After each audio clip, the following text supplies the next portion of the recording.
Good evening friends. मैं Lokesh Sethia, founder partner SR wealth elite and share market Gurukul, आप सबको मेरे इस चैनल पे स्वागत करता हूँ। दोस्तों, ये जो सेगमेंट है मल्टीबैगर स्टॉक आइडिया, इस सेगमेंट में हम ऐसे एक स्टॉक के आइडेंटिफाई करते हैं, हर महीने में एक करते हैं, जहां पर हमें लग रहा है आने वाले टाइम पे एक अच्छा मूव आते हुए दिख सकता है, और उसका रीजन ढूंढने की कोशिश करते हैं क्यों ऐसा मूव आते हुए हमें दिखेगा। तो आज जो स्टॉक हमने आइडेंटिफाई किया जिसका नाम है महाराष्ट्र सिमलेस, हम इसके बारे में यहाँ पर डिस्कस करेंगे। दोस्तों, सबसे पहला चीज अगर आप देखोगे चार्ट पे तो आपको एक चीज देखने को मिलेगा। ये काफी ज्यादा रनअप लास्ट पिछले कुछ महीनों से दिखा रहा है, और हमने इस पे ये रनअप देखा है। तो अचानक से ये स्टॉक क्यों, जहां पर ये रनअप आपको यहाँ से 400 रुपए से अभी 1000 रुपए तक का तो मूव लगातार आपको 6-7 महीने के अंदर इस स्टॉक ने दिखा दिया है। तो ये स्टॉक अभी हम क्यों कर रहे हैं, इतने भागने के बाद भी तो महंगा लगता होगा सब बहुतों को, तो उसके बारे में भी डिस्कस करेंगे। तो सबसे पहला चीज दोस्तों, जो मैं बताने की कोशिश कर रहा हूँ, अगर आप मुझे टेलीग्राम या ट्विटर में फॉलो करते हो तो आपको ये स्टॉक बहुत पहले मिल चुका होगा। मैंने अक्टूबर 2009 में, सॉरी, 9 अक्टूबर 2023 में, मतलब 2 महीना पहले, ये स्टॉक मैंने 620 पे आइडेंटिफाई करके ट्वीट किया था। उसके बाद मैंने इसको 878 रुपीज में आइडेंटिफाई अपडेट किया था नवंबर 2016 में। और दिसंबर के 9 तारीख को आज हम इसमें मल्टीबैगर की बात कर रहे हैं। तब तक ये स्टॉक ऑलमोस्ट डबल हो चुका है, क्योंकि 620 से अब हम 1100 रुपए की बात कर रहे हैं, तो 70-80% रिटर्न हो चुका है। मगर फिर भी हमें ये स्टॉक क्यों अच्छा लगता है, और मुझे क्यों लगता है ये स्टॉक और भी अच्छा रिटर्न दे पाएगा आपको, उसके बारे में डिस्कस करते हैं। तो बाय द वे, अगर आपने मुझे फॉलो करना है तो आप यहाँ पर ये मेरी ट्विटर आईडी है, आप देख सकते हो, यहाँ पर जा सकते हो @लोकेश_सेठिया 13। ये हमारा मेरा ट्विटर हैंडल है। मैं लिंक के डिस्क्रिप्शन में नीचे दिया भी हुआ है, वीडियो के नीचे। अब वहाँ मुझे ट्विटर में भी फॉलो कर सकते हो, जहाँ पर मैं अपडेट ऐसे करते रहता हूँ। तो दोस्तों, पहली चीज, अभी हमें लगता है बहुत बढ़ गया है, महंगा हो चुका है, ऐसा हमें फील हो सकता है। मगर एक चीज ध्यान से देखिएगा। आप सबसे पहला चीज 2007 अगस्त की बात है, जहां पर इसका जो हाई था वो था 370 रुपए का। कहाँ क्या हाई था? 370 रुपीज का हाई हमने यहाँ पर बनाया हुआ था। अब क्या चल रहा है? अब चल रहा है दोस्तों 1014 के करीब ये चल रहा है अभी। तो जो मोटा मोटा रिटर्न आया है, आप अगर वो देखोगे तो 160% का रिटर्न आया है। कब से? 2007 से लेके 3 9, मतलब 2023 तक की अब बात कर रहे हैं। 3 9 जो रिटर्न आया है वो आया है 160%। मतलब मोटा मोटा एफडी का रिटर्न को भी बीट नहीं किया है। अगर आप बात करो लॉन्ग टाइम पे, तो इसने अभी एफडी के रिटर्न को भी बीट नहीं किया है। लास्ट 15 साल में जो रिटर्न है वो रिटर्न है 160% का। करेक्ट। तो नंबर वन, ये स्टॉक आइडेंटिफाई करने का एक रीजन है, जब महंगा तो हमें चार्ट पे नहीं दिख रहा है लॉन्ग टर्म टाइम फ्रेम में। यस, अगर आप 3 महीना 6 महीना के टाइम फ्रेम में देखोगे तो ये डबल हुआ है, एक साल के अंदर तीन दो गुना भी हुआ है। मगर अगर लंबे चार्ट पे देखोगे तो आपको ये महंगा नहीं दिखेगा, पहला पहला चीज। दूसरा चीज, अगर देखोगे यहाँ पर ये जो ब्रेकआउट आया है 15 साल के बाद, तो ये सिर्फ डबल होके नहीं रुकने वाला। चार्ट वाइज अगर हम बात करें तो ये मुझे लगता है 2400-2500 रुपए कम से कम इसमें आना चाहिए। टेक्निकली अगर हम बात करें, जिस तरह से इसमें मोमेंटम हमें दिख रहा है वीकली चार्ट पे और मंथली चार्ट पे, तो यहाँ पर जो मूव आते हुए दिख रहा है, ये मूव इस स्टॉक को मोटा मोटा 2500-3000 तक का लेके जा सकता है।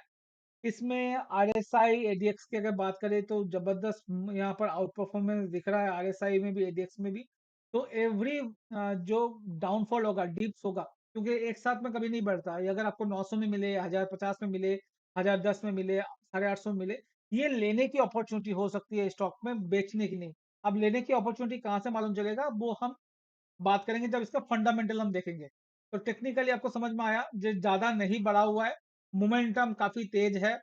R S I ADX R S सारे पॉजिटिव है, सारे मूविंग एवरेज के ऊपर ट्रेड कर रहा है। बहुत ही बेहतरीन अप मूव है, और लास्ट 15 साल में सिर्फ डबल हुआ है। तो 150% रिटर्न दिया है। तो सब कुछ देख के हमें लग रहा है यहाँ पर अच्छा खासा आपको मुनाफा बनने का रेसिपी बन रहा है स्टॉक पे, टेक्निकली। अब ब्लू स्काई जोन में अभी चल रहा है, मतलब अभी लाइफ टाइम हाई में चल रहा है अपने। अब अगर इसका पेयर की बात करें, सबसे पहले चलते हैं इसके पेयर्स के बारे में बात करते हैं। महाराष्ट्र सिमलेस के अगर पेयर देखें तो सबसे पहले आपको दिखेगा एपीएल अपोलो में चलते हैं। एपीएल अपोलो, आप थोड़ा सा नाम याद रखिएगा। एपीएल अपोलो क्या करता है, 60 के पी में चल रहा है और 4445 मार्केट कैप में है। राइट, एक चीज याद रखिएगा इस चीज को मैं जो दिखा रहा हूँ। एंड इसमें अगर देखोगे, इनके पेयर में चलते हैं तो आपको यहाँ पर नहीं दिखा रहा। इसके जो प्रॉफिट लॉस पे चलते हैं हम, जो ये है, तो इसमें आप प्रॉफिट देखोगे कितना है, 767 करोड़ का प्रॉफिट है। जो 2018 में तो 150 करोड़ का था, जो बढ़ के 767 करोड़ हुआ है। मतलब मोटा मोटा ये प्रॉफिट में 5 4 5 गुना का इंक्रीमेंट किया है, बट टोटल प्रॉफिट कितना है, 5767 करोड़ का। राइट, अब हम चलते हैं महाराष्ट्र सीमलेस में। एक बार के लिए मैं स्क्रीन दिखाता हूँ, उसके बाद मैं अपने एक्सेल पे भी दिखाऊंगा। ओके, एक चीज और यहाँ पर दिखाना है, प्लीज एक और चीज नोट कर लीजिएगा इसमें, वो है मार्जिन। एपीएल अपोलो मार्जिन कितना करता है, 6 7% के मार्जिन में ट्रेड करता है। तो एक ले रहा हूँ, ये भी स्टील पाइप बनाता है और मास्टर सिमलेस भी स्टील पाइप बनाता है। अगर आप इसमें चलोगे, आप महाराष्ट्र सीमलेस में, तो कितना हजार करोड़ की मार्केट कैप है, 13,000 करोड़ की मार्केट कैप है, जहां पर एपीएल अपोलो कितना था, 44,000 के अप्रोक्स था। राइट, इसका पी 12 है, उसका पी 46 के करीब था, जितना मुझे याद आ रहा है। राइट, अब प्रॉफिट लॉस पे चलते हैं। इसका प्रॉफिट है 1000 करोड़, जो 2018 में हमने 150 करोड़ देखा था। 200 करोड़ से 1000 करोड़, 5x हुआ है। करेक्ट। इसका मार्जिन है 18 19%, जहां पर उसका मार्जिन था 6 7%। तो अगर आप एपीएल अपोलो से चेक करोगे तो डार्क चीप वैल्यूएशन में ये मिल रहा है आपको, जहां पर उनका मार्जिन 7% में है, उनका प्रॉफिट 700 करोड़ का है। उसको हम वैल्यूएशन दे रहे हैं 44,000 करोड़ का। जहां पर महाराष्ट्र सीमलेस जो है 1000 करोड़ के करीब का प्रॉफिट कर, 1100 करोड़ का प्रॉफिट कर रहा है। उससे 4 गुना, उससे 30 40% ज्यादा प्रॉफिट कर रहा है। मार्जिन उससे बेटर है, और हम इसको 1/4 वैल्यूएशन में ट्रेड कर रहा है महाराष्ट्र सिमलेस। तो इसके हिसाब से देखेंगे तो कम से कम यहाँ से 3 गुना एपीएल अपोलो के अगर बराबर होना चाहिए, तो 3 गुना यहाँ पर बड़ा मूव आ सकता है स्टॉक पे। ये तो एक रीजन था। अब सबसे बड़ी बात है, क्यों ये सेक्टर या ये पाइप बिजनेस या सीमलेस बिजनेस जो महाराष्ट्र सीमलेस का है, चलना चाहिए। अगर आपको पता है, अभी का जो गवर्नमेंट का फोकस है वो है मैन्युफैक्चरिंग में। राइट, तो ये पाइप कहाँ कहाँ काम आती है वो देखिए। पहले मैं बात कर रहा हूँ कि ये पाइप कहाँ कहाँ काम आता है। हीट एक्सचेंज में ये पाइप काम आती है, जो मैन्युफैक्चरिंग इंडस्ट्री में हीट का बिजनेस एक्सचेंज जो होता है, वहां पर बहुत ज्यादा काम आएगा ये। तो पहला चीज है, हीट एक्सचेंज में आप देखोगे जहां पर गैस सेक्टर है, ऑयल एंड गैस सेक्टर है, वहां पर एचपीसीएल बीपीसीएल एक बड़ा क्लाइंट बेस है इनका, वो आप देखना चाहिए। फर्टिलाइजर इंडस्ट्री में गवर्नमेंट का भी फोकस बढ़ रहा है, यहाँ पर भी स्टील स्टीमलेस पाइप काम हैंडली सेवरल सेक्टर्स फर्टिलाइजर इंडस्ट्री में काम करता है। तो ये एक बड़ा सेक्टर है जहां पर गवर्नमेंट का फोकस होगा आगे आने वाले टाइम पे। इलेक्शन भी आ रहा है, तो जो फर्टिलाइजर सेक्टर में अभी गवर्नमेंट का फोकस होने वाला है यहाँ पर। तीसरा देखिए, आप पावर जनरेशन में, इंडिया में पावर सेक्टर में बहुत बड़ा काम हो रहा है 2030 तक। काफी power generation industry and equipment में आपको काम होते हुए दिखेगा, क्योंकि पावर शॉर्टेज, हम पावर, अगर अपने आप को पावर 2 3 गुना नहीं करेंगे 2030 तक, तो पावर शॉर्टेज हो जाएगा हमारे यहाँ पर। तो वहां पर पावर जनरेशन में ये सीमलेस काम आता है। Chemical and chemical sector and में भी इसमें आपको देखने को मिलेगा। केमिकल सेक्टर ज्यादा बड़ा नहीं है, बट इसमें भी आपको इस पाइप का यूटिलाइजेशन देखेगा। जैसे ऑयल एंड गैस की मैंने बात की है, यहाँ पर तो काम आना ही आना है। शिप बिल्डिंग में आप देखो, डिफेंस में बहुत ज्यादा काम हो रहा है, यहाँ पर भी सीमलेस का बहुत ज्यादा काम आ रहा है। Last not the list, engineering and construction, जहां पर पूरा थीम अभी रन कर रहा है, उस थीम का एंसिलरी के हिसाब से भी सीमलेस बिजनेस का आपको काम होते हुए दिखेगा। तो मोटा मोटा मैं जो बोल रहा हूँ, मोटा मोटा आप देखिए, ऑलमोस्ट सारे इंडस्ट्रियल के जो सेक्टर है, कुछ भी रन हो, ऑटोमोबाइल हो, ऑटोमोबाइल इंडस्ट्री हो, steel and steel pipe use हो, एंड फ्लूइड हो, गैस हो, कंस्ट्रक्शन हो, हर जगह पे ये सीमलेस का काम आ रहा है। तो सीमलेस बिजनेस तो बनने वाला है। अब चाहे वो एपीली अपोलो चले, चाहे वो महाराष्ट्र सीमलेस चले, वो अलग बात है। किसका यूज होगा वो अलग हम देखेंगे, बट यहाँ पर जरूर यूज हो रहा है। अब देखते हैं फंडामेंटल इसका चेक करते हैं। जैसे मैंने आपको बताया 13 के पी में ये स्टॉक चल रहा है अभी। अब आप देखते हैं यहाँ पर 2014 में क्या था। 2014 में ये 1200 करोड़ का सेल क्या करती थी, राइट। 18 आते आते ये 2100 करोड़ किया, बट यहाँ से जो जंप हुआ 18 से 23 तक का, तो आप देखोगे तो मार्च 23 तक का अगर बात करें, अभी 24 का भी आने वाला है, तो पीटीएमएल की बात करें तो 5700 करोड़ का सेल ये हुआ है यहाँ। तो सेल ग्रोथ आप देखो, तो यहाँ से देखोगे 14 से लेके 23 तक का, मतलब लास्ट 9 साल में सेल ग्रोथ ऑलमोस्ट 5x हो चुका है। प्रॉफिट ग्रोथ देखोगे स्टॉक पे, तो 90 करोड़, यहाँ नेट प्रॉफिट देख लेते हैं। 100 करोड़ का नेट प्रॉफिट था, वो बढ़ के 10x हो गया, 1000 करोड़ का नेट प्रॉफिट हो रहा है इस बार, जो हमने देखा है। तो 90 करोड़ से 1000 करोड़, मतलब ऑलमोस्ट 11 गुना प्रॉफिट बढ़ा है, ये याद रखिएगा। 11 गुना प्रॉफिट बढ़ा है। अ, और यहाँ से देखोगे 2018 से देखोगे तो 5x प्रॉफिट बढ़ा है, राइट। और वैसे ही प्राइस में भी आपको 5x ग्रोथ होते हुए दिखा है, जो पहले नहीं था। तो ये मोटा मोटा अपने in line of the profit चल रहा है यहाँ पर। अब इम्पोर्टेंट बात क्या है, क्योंकि गवर्नमेंट का फोकस क्या है, अभी इंडियन इकोनॉमी का focus construction, oil and gas, power, ये सेक्टर में फोकस है। तो ये सेक्टर में क्योंकि फोकस है, तो इसका एंसिलरी ये सीमलेस का बिजनेस बहुत बेहतरीन करेगा। अगर ध्यान से देखो, लास्ट 10 साल में जो ग्रोथ हुआ है सेल्स का, वो 16% का हुआ है। मगर लास्ट 3 साल में देखोगे जो चेंजेस है, जो मैं बात कर रहा हूँ, अभी जो फोकस बढ़ा है, 35% का ग्रोथ हुआ है। ये सिनेरियो को चेंज करेगा। अगर ये 10 के लास्ट 10 साल के एवरेज में ही काम करे, तो हम इसको मल्टीप्लाई नहीं बोलेंगे, वापिस से धीरे धीरे ही बढ़ेगा। मगर मुझे लग रहा है अभी जो लास्ट नेक्स्ट 5-7 ईयर्स होगा, यहाँ पर 30 से 35% सीएजआर से ग्रो हो सकता है सिंगल्स बिजनेस। ये सबसे इंपॉर्टेंट काम करेगा। आप देखो प्रॉफिट पैट ग्रोथ देखोगे, आपको समझ में आएगा। 84% का पैट ग्रोथ हुआ है लास्ट 3 साल में। प्रॉफिट आफ्टर टैक्स की बात कर रहा हूँ। यहाँ पर गेम चेंज हो रहा है इस कंपनी का। क्योंकि हम ऐसे स्टॉक ढूंढते हैं जहां पर टर्न अराउंड स्टोरी हो, वो सबसे ज्यादा प्रॉफिट बना कर देता है। हम ऐसी स्टोरी की आज बात करें, जो उसका नाम है महाराष्ट्र सिमलेस। अब कैश फ्लो में एक बार जाके देखेंगे, तो आपको देखेगा पॉजिटिव कैश फ्लो है, कोई दिक्कत नहीं है। पैट और कैश फ्लो ऑपरेशन में ऑलमोस्ट सिमिलरिटीज है, तो कोई दिक्कत नहीं है। डिविडेंड पे आउट में भी कोई ज़्यादा दिक्कत नहीं है, सही डिविडेंड पे आउट कर रहा है। यहाँ पर डिविडेंड में गेम नहीं कर रहा है ये कंपनी, तो ये समझ में आ रहा है यहाँ पर। क्वार्टरली आउटकम देखो, जो समझ में आएगा और क्या क्या चेंजेस हो रहे हैं। आप देखो क्वार्टरली आउटकम क्या जबरदस्त रेवेन्यू। अगर क्वार्टर ऑन क्वार्टर देखोगे 26% year on year, 9%। Operating profit 40% के करीब, 35% year on year. OPM margin 11% grow किया है, 24% ईयर ऑन ईयर ग्रो किया है। ईबिटा आप देखोगे 33 और 35%, जो हमने पहले भी देखा है। पैट प्रॉफिट आफ्टर टैक्स भी 21% से ग्रो कर रहा है, और ईयर ऑन ईयर 55% से ग्रो कर रहा है। तो quarterly result fantastic. Year on year quarter अगर रिजल्ट देखोगे इस क्वार्टर और लास्ट ईयर के क्वार्टर में, तो फैंटास्टिक रिजल्ट इसमें क्लॉक किया है।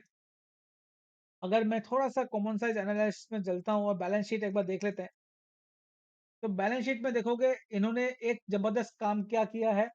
इन्होंने अपना डेट खत्म कर दिया, ऑलमोस्ट डेट को नेग्लिजिबल कर दिया है, नीचे कर दिया है। जो 2020 में, 19 में, 18 में जो डेट हुआ करता था, आप सबको 15 से 18 तक डेट में कोई दिक्कत नहीं, बहुत ज्यादा था। 19, 20, 21 में बहुत ज्यादा डेट था, और वो उसको घटा के एकदम 2023 में कम कर दिया है, राइट। तो ये एक इम्पोर्टेंट पैरामीटर है डेट टू इक्विटी, जहां पर इसने बहुत अच्छा काम किया, तो इनका प्रॉफिट रेशियो और ज्यादा बढ़ जाएगा डेट कम होने के लिए। साथ में आप एक चीज यहाँ पर ऑब्जर्व करो, जो एक बहुत महत्वपूर्ण चीज है, नॉट ओनली जानने के लिए। इनका डेटर्स डे देखो आप, कहाँ 2014 में 102 दिन, 80 दिन, 96, 80 डेज था, उसको घटा के सिर्फ 40 दिन कर दिया। तो इन्होंने जो कैश मैनेजमेंट किया है बहुत बेहतरीन। इनका फिक्स एसेट टर्नओवर देखो आप 2.8 हो गया है, जहां पर ये 1 हुआ करता था 2017-18 तक। इसको बढ़ा के 2.8, एक्चुअली ये 2022 तक भी, 21 तक भी एक एक के करीब ही चल रहा था, एक साल अगर छोड़ दें तो अब काफी इम्प्रूव किया इन्होंने डेट अपना फिक्स एसेट टर्नओवर को भी। डेट टू इक्विटी अब देखो ऑलमोस्ट जीरो है इसका। रिटर्न ऑन कैपिटल एम्प्लॉयड अब देखो यहाँ पर 5-5% के थे, 10%, 9%, 7% ये था, उसको बढ़ा के 12 और उसके बाद 19 इन्होंने किया है। तो काफी इम्प्रूवमेंट, टर्न अराउंड स्टोरीज यहाँ पर हमें देखने को मिल रहा है। एक चीज और अगर मैं इसके तरफ से बात करूं, 2020 तक डेट इसका 1100 करोड़ था, उसका अब बढ़ के हो गया 250 करोड़ ओनली। करेक्ट। हम इसका प्रॉफिट एंड लॉस में भी आपको देखने को मिलेगा। इसका आपको, अब मैं अभी पीएल में वापस जाके एक बार दिखा देता हूँ आपको, तो समझ में आएगा। और ये डेट लिया क्यों था, अगर आप देखोगे इनका नेट ब्लॉक 2018 में 1017 में 1000 करोड़ का था, उसको बढ़ा के अब 2000 करोड़ कर दिया। तो इन्होंने अपने आप का साइज डबल कर लिया इन्होंने। जो साइज पहले था उस साइज से भी अपने आप को डबल भी कर लिया है।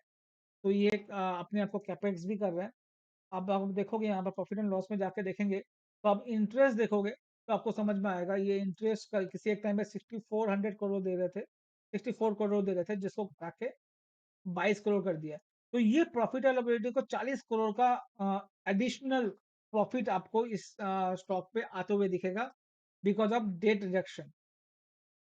अब थोड़ा सा चार्ट भी कॉमन साइज एनालिसिस में क्या दिखाना की कोशिश करूंगा। यहाँ पर देखोगे आप, बोरोइंग जो है, जो हमने देखा था अभी, उसको ही हमने परसेंटेज टर्म में देखा, 4% के बोरिंग रह चुका है। रिसीवेबल इनने हमेशा कंट्रोल रखा है, 10% के करीब हमेशा रिसीवेबल रखा है, तो इसको बढ़ाया नहीं है। ये अच्छा हेल्दी बैलेंस शीट का एक वो है। अभी इन्होंने स्टॉक थोड़ा बढ़ाया है लास्ट 2 साल में। ओके, मैं यहाँ पर डेटा गलत लिखा हुआ है, यहाँ पर 23 तक का ये डेटा है। मैंने मार्च 19 लिख के रखा है, तो ये इसको इम्प्रूव करना है। 2014 से ये डेटा है, तो 4 साल का इम्प्रूव मुझे करना है यहाँ पर। यहाँ पर देखोगे 27 और 26% का यहाँ पर आपको जंप आते हुए दिखाएगा। राइट। तो ये अब इन्वेंटरी अपना बना रहे हैं, तो एक बार वो चेक करना है। एंड प्लस अब आप यहाँ पर देखिए, मूव अगर आप स्टॉक का देखोगे, मार्जिन में आप देखो कंटिन्यूअस अप मूव है लास्ट कुछ महीनों सालों से। कैपिटल एलोकेशन, आरओसी आरओई देखो, जो इसने जंप दिखाया यहाँ पर, एक फ्लैट चल रहा था 2014 से लेके 2021-22 से, थोड़ा सा बीच में 18-19 में गैप बड़ा था। बट यहाँ पर देखिए 22 और 23 में क्या मूव आया है, और 24 में भी वैसे ही मूव आते हुए दिख रहा है हमें। रेवेन्यू अगर देखोगे, रेवेन्यू भी ऑलमोस्ट फ्लैट चल रहा था 21-22 में, थोड़ा सा बढ़ा, बट अब 21 के बाद से यहाँ पर रेवेन्यू का आउटकम देखो, जो मैं बोला लास्ट 3 साल से यहाँ पर जो चेंजेस मेनली आया है, बहुत बेहतरीन चेंजेस आपको यहाँ पर आते हुए दिखे हैं। कैश फ्लो हमने पहले ही बात कर ली है, तो हम उसमें बात नहीं करेंगे। अब चलते हैं फाइनल चीज, इसका टारगेट की बारे में। तो लास्ट अगर 3 साल की बात करें, तो नेट प्रॉफिट इसका जो बढ़ा है 151% का बढ़ा है। 10 साल में 26% से ग्रो किया है। और और CAGR 40% से ग्रो हो रहा है। तो मैं एक बार मिनिमम 15% जो नॉर्मल सबका लेते हैं उसका ही ले रहा हूँ यहाँ पर। जो स्टॉक पी बढ़ा है, मैंने इसमें 15 ले रहा हूँ, 40 नहीं ले रहा हूँ। जो APL अपोलो का है वो भी लेके देखेंगे, तो उसके हिसाब से जो मार्केट कैप है वो 46,000 करोड़ का है। कॉस्ट ऑफ कैपिटल इंडिया में अब कम हो गया है, अब यहाँ पर ये 8% के करीब होगा। 9% लिख देते हैं, 9% के करीब होगा कॉस्ट ऑफ कैपिटल। तो मोटा मोटा मिनिमम जो हमें इस स्टॉक का आने वाले 6 महीने में लग रहा है, वो 1460-70 रुपया देखने को मिल रहा है। मतलब यहाँ से 40% का अपमूव, 45% का अपमूव तो होते हुए दिख रहा है। मैं ये बियर केस मिनिमम लेके चल रहा हूँ, जहां पर मैं सब कुछ सब्ड्यूट रख रहा हूँ। राइट। अब मैं लास्ट 10 साल से जो ग्रोथ हुआ है, अब हम उसकी बात करें, 26% की ग्रोथ है, तो उतना अगर लेके चलें, 26% का ग्रोथ। राइट। और स्टॉक का रीरेटिंग नहीं मान रहा हूँ, मैं स्टॉक का रीरेटिंग नहीं मान रहा हूँ। स्टॉक कोई रीरेटिंग नहीं होगा, 15% ही हम लेके चलते हैं पी का आने वाले 10 साल के हिसाब से। तो आप देखो 261% का रिटर्न यहाँ पर आ सकता है। करेक्ट। अब मैं बात कर रहा हूँ, ये अगर APL अपोलो 45 के पी में मिल रहा है, तो ये अगर स्टॉक रीरेटिंग होता है, और ये भी 30 के बीच में चला जाता है, जो जस्ट री-रेटिंग होता है कैंडिडेट। क्योंकि अब मार्केट में अपने आप को इम्प्रूव कर रहा है, सब कुछ इम्प्रूव किया है इतना कुछ, तो इसको 30 का अगर पी मल्टीपल दे देते हैं, तो यहाँ पर जो रिटर्न आएगा ना दोस्तों, ₹7,000 का आपको दिखेगा। 621% का रिटर्न हमें आते हुए दिख सकता है। तो ये मेरा बेस्ट केस सिनेरियो है, जहाँ पर मैं एक चीज अज्यूम करके चल रहा हूँ कि लास्ट 10 साल में जो ग्रोथ हुआ वो ही ग्रोथ रेट रहेगा। अगर लास्ट 5 साल का ग्रोथ रेट ले लेता हूँ, जो मैं लेके नहीं चल रहा हूँ, जस्ट आपको बताने के लिए बोल रहा हूँ। 5 साल का ग्रोथ रेट की बात कर रहा हूँ, वो है 40% का। और पी अगर 30 रख लेते हैं हम, तो ये शेयर ₹20,000 तक भी जा सकता है। तो यहाँ से भी 20x होने का चांसेस है। 20x यहाँ पर से भी होने का चांसेस है दोस्तों। तो आपको जस्ट स्टॉक को लेना है और अपना वॉच लिस्ट में डालिए। उसके बाद स्टॉक के ऊपर रिसर्च कीजिए और मेरे रिसर्च के ऊपर अपना रिसर्च बेस्ड कीजिए। अपने आप अगर रिसर्च नहीं कर सकते तो अपने एडवाइज़र से बात कीजिए, देखिए। उसके बाद अगर आपके पास स्टॉक है तो रखना है या लेना है या बेचना है, वो डिसीज़न लीजिए। बट सबसे पहला डिसीज़न सिर्फ़ मेरे बात से नहीं करना है। आप अपना खुद का एनालिसिस कीजिए या अपने एडवाइज़र से बात करके कर कर सकते हैं। तो ये स्टॉक अभी भी अंडर वैल्यूड है। मैं यही बोलने की कोशिश कर रहा हूँ। अभी डबल हुआ है, हमने पिछले 4, 5, 6 महीने में देखा है, राइट? इस चक्कर में अगर हम नहीं लेते या हम अपना रिसर्च से इसको अवॉइड करते हैं, वो नहीं करना चाहिए। क्यों नहीं करना चाहिए वो हमने बोला, तो वापिस आप इस पे रिसर्च कीजिए। तो मुझे इस मैं इस स्टॉक पे बहुत ज़्यादा बुलिश हूँ और मैंने आप लोगों को ट्विटर में 620-30 में ऑलरेडी बता दिया है स्टॉक को, बट अभी भी इसमें आप एनालाइज़ करके आप अपना डिसीज़न बना सकते हैं इसमें। बाय और सेल का। तो दोस्तों अगर मेरा ये एनालिसिस आपको अच्छा लग रहा है तो काइंडली सब्सक्राइब कीजिए। आपके लिए इतना मेहनत करते हैं, इतना डेटा बनाना पड़ता है, एक्सेल का बनाना पड़ता है, डेटा पंच करना पड़ता है और उसके बाद आपके लिए मैं ये डेटा लेके आता हूँ मेहनत करके। तो प्लीज़ अगर आपको अच्छा लग रहा है तो प्लीज़ सब्सक्राइब कीजिए। ज़्यादा से ज़्यादा दोस्तों से साथ भेजिए बिकॉज़ हमारा मुहिम ये है इंडिया में 90% ट्रेडर जो लॉस करते हैं, वो लॉस से प्रॉफिट में आ जाए। हमारा जो कम्युनिटी हो शेयर मार्केट गुरुकुल का जो कम्युनिटी है, हमारा चैनल का जो कम्युनिटी है, वो प्रॉफिट में दिखे, 90% ट्रेडर्स प्रॉफिट में आ जाए, ये मेरा इच्छा है और इसीलिए हम ये चैनल शुरू किया है। तो उसको सपोर्ट कीजिए और ज़्यादा से ज़्यादा लोगों तक पहुँचाइए अगर मेरा एनालिसिस आपको अच्छा लगा।